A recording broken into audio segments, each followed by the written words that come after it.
Hello there, my summer EVS 105 students. This is Dr. John Schragi, and I am welcoming you to our new semester. I'm recording this today from the shores of beautiful Lake Kentucky in western Kentucky. I'm actually out here for about a week with my family as a little family vacation, and it seemed like a good place to be thinking about classes that are about weather and the environment because, well, frankly, the weather has been an important part of our vacation. It's been hot and it's been rainy and stuff like that. And environment, I mean, we are interested in things like the air quality and the condition of the lake and so on. As many of you know, I'm one of the only professors for Creighton who doesn't actually live in the Omaha area. I actually live in Indiana. I used to actually live in Omaha and work at Creighton University, but a few years ago my job got changed to an online position, which you can live anywhere. And as it happens, my wife, who's a dentist, was able to buy the dental practice in her hometown, so we relocated here. It's been an exciting and interesting challenge. In addition to my wife, I have two little boys. Xavier is 7, and Gabriel is 4. Each semester when I record these videos, I like to take them as an opportunity to tell you about a couple of the most important things that you need to know about the semester and to help you help to answer some of the questions that came up last semester. Probably the most important thing you need to know about this class is that you need to get yourself a copy of the calendar. The calendar is always available to you on Blue Line, and get a copy of it and do whatever works for you to make sure that you follow it. If that means print it out and put it with a magnet on your refrigerator, if that means enter the dates into your Google Calendar, whatever works for you. But make sure that you get a copy of the calendar and you stick with the dates, because in an online class like this, honestly, falling behind is probably the worst thing that you can do. It's very hard to get back up after you have fallen behind. To help you stay on track, I encourage you to send me your cell phone number, and I'll put you on the list of people who receive text messages that are reminders and announcements about the class. All reminders and announcements will also go to your Creighton email account, but I know that nobody really loves Creighton email and nobody really checks it as much as they should. In general, it's best if I have something like a text message that I can send to you. If I have your number, I can just use the system that we have to send you texts instead, and that generally works better. Another important thing to know about this class is how the grading works. In this class, the total class is 1,000 possible points. And every different activity that we do in the class is worth a certain number of points.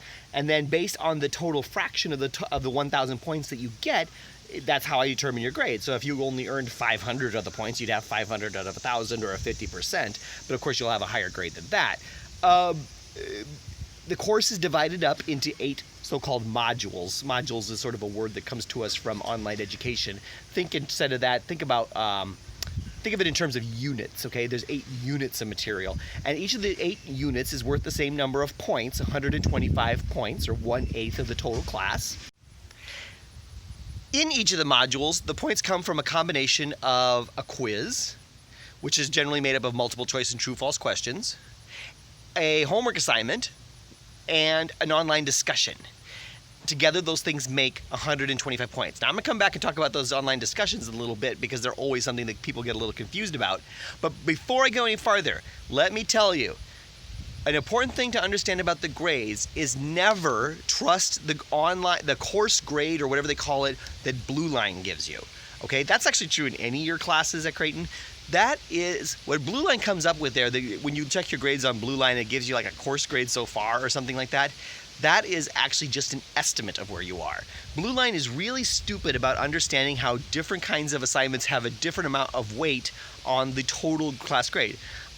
It kind of makes an estimate based on how other teachers tend to weight assignments versus quizzes and so on, but it's just an estimate, okay? Blue Line doesn't understand how to do how to come up with your grade so far at all. Unless your course that you're in some other class is like ridiculously simple about its grading method, like for example, there's 2 midterms and a final and each is worth 1/3. That is probably the only situation in which you should trust the Blue Line estimate, okay? I'm gonna warn you about this lots of times over the course of the semester because this is a big problem. Students will say, hey, I thought I had a low A and I ended up with a B+. Well, actually, that's not a terrible estimate that Blue Line came up with, but I realize you're not happy with the letter grade that you got.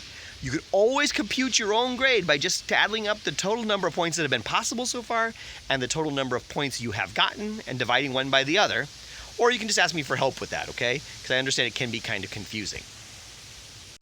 Other than that, the only thing that tends to cause some confusion for folks is the online discussion.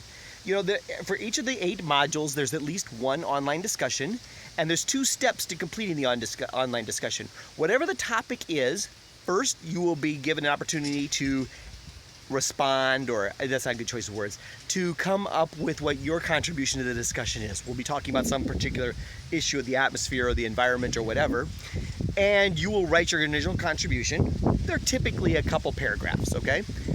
Then, once everybody has made their initial contribution, a few days later, you have to have responded to 2 students' posts. That doesn't sound all that difficult, but responses have to be meaningful. They can't just be, yes, I agree, or hey, that's great work.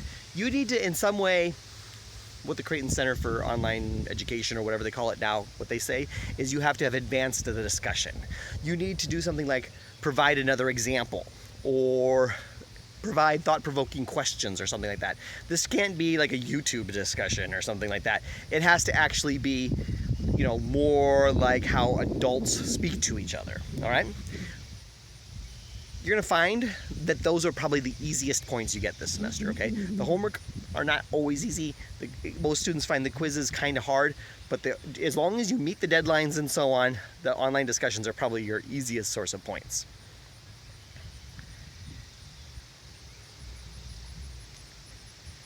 All right, that's about it for today. I just wanted to welcome you and answer a couple of the most important questions about the course. Please let me know if you have any questions, and I'm looking forward to having a great semester with you.